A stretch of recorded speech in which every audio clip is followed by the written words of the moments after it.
Right, so now let's prepare for the 12th fight of the day between Dillen Singh in the red corner and also Titus Leong in the blue corner. You know, what goes through your mindset? How should he fight, in order to neutralize that height advantage? In general, I think what you want to do is sort of like, again, jab your way in. Just be at a range where you are comfortable and he is not. In general, tall guys don't like it when people are inside their range.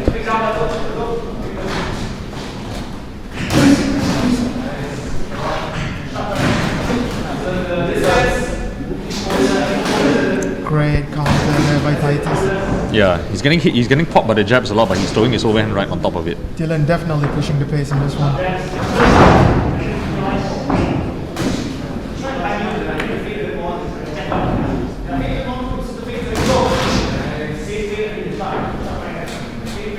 Fully utilizing his reach there, Dillen. Yeah, very nice from Dillen.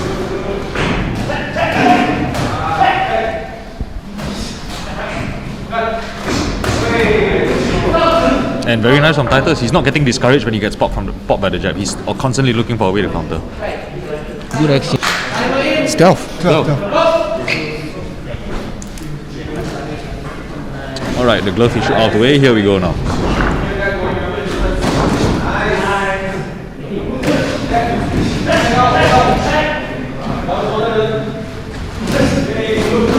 Dillen has a move. As the taller guy, you always want to be at the end of your range.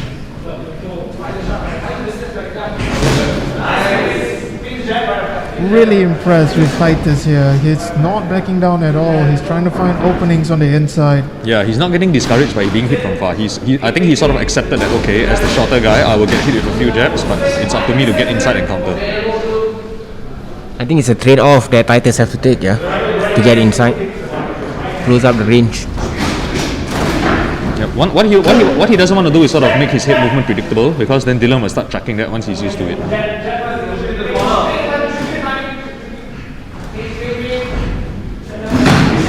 Very nice. See, caught him with a straight right on his way in.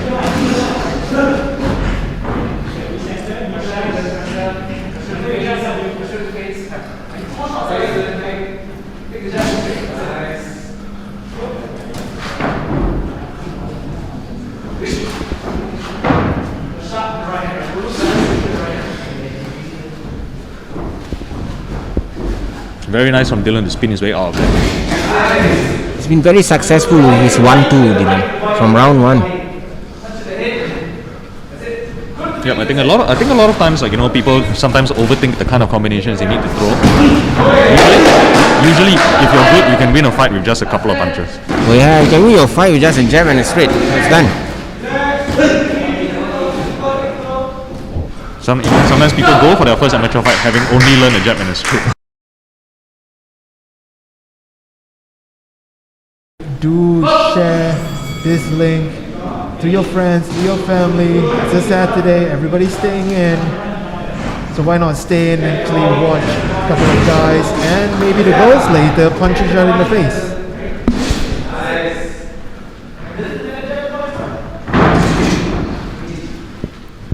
Very nice from Dillen. Good fundamentals. You notice, even though he's already longer, even though he already has a reach advantage, he's still setting up his jabs. He's still double jabbing.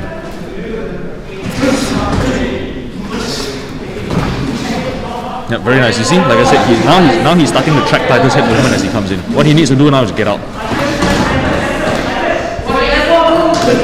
Yep, he's having some success, but he has to get out. It's better to have success from far than success here. Yeah, Titus dominates when the fight is up close and personal. Dillen doing well, extending his reach. Yep. You notice Dillen is now throwing his right hand like a chopping downward motion because he's following Titus' head movement, which is always to the right when he enters. Now he just needs to be wary of the same overhand right. Titus is doing a good job of mixing up his right hand, sometimes to the body, sometimes to the head. Now Dillen pushing Titus into a corner. Sort of, he's smothering his punches a little bit, he needs to step back a little bit.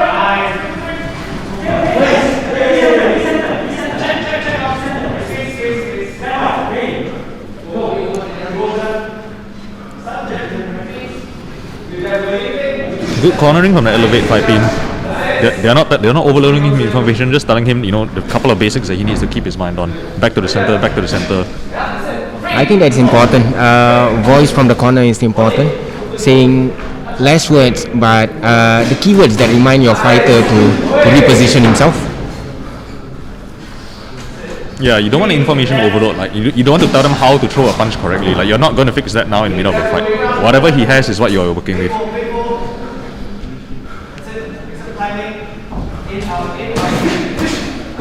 Really liking the feinting work from Dillen. Even though his jab is pretty much free in the sense that like it's always there, but he's still bothering to set each one up. If you're Titus right now, what's going through your head? How are you trying to cut in? At this point, I would just basically sort of like try and bait a lazy jab so you can counter over it.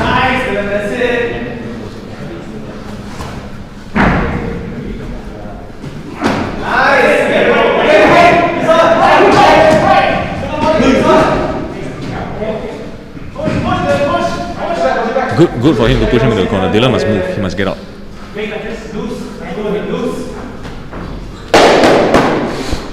Last few seconds of round number 2.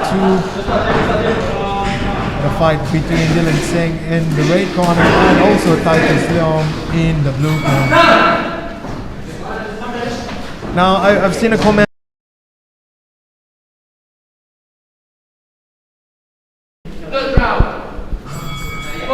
Dillen Singh looking to push the pace against Titus Leong. Dillen has done a lot of things right here. What do you see Titus needs to do in this third round to actually change the fight towards his rhythm? At this point, he kind of just needs to.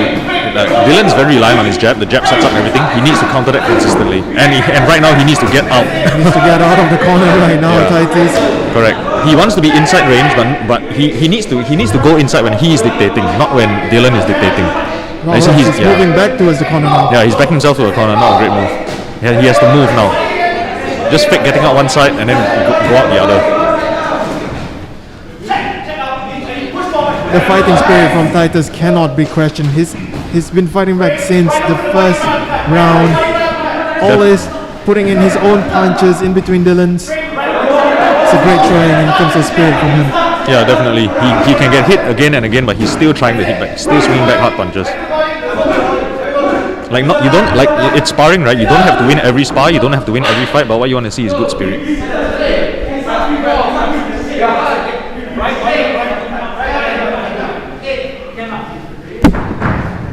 Standing it down there for Titus.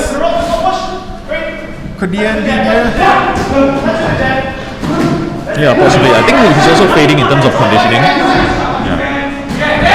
Oh, that was a good punch by Titus. Yeah, Dillen sort of like getting a bit too comfortable with teeing off on him and not minding his defense. He's still punching though, he's still throwing. This is great spirit shown by Titus. I agree with you there, man. That's a white towel there and a towel from his corner. Towel has been thrown from the blue corner.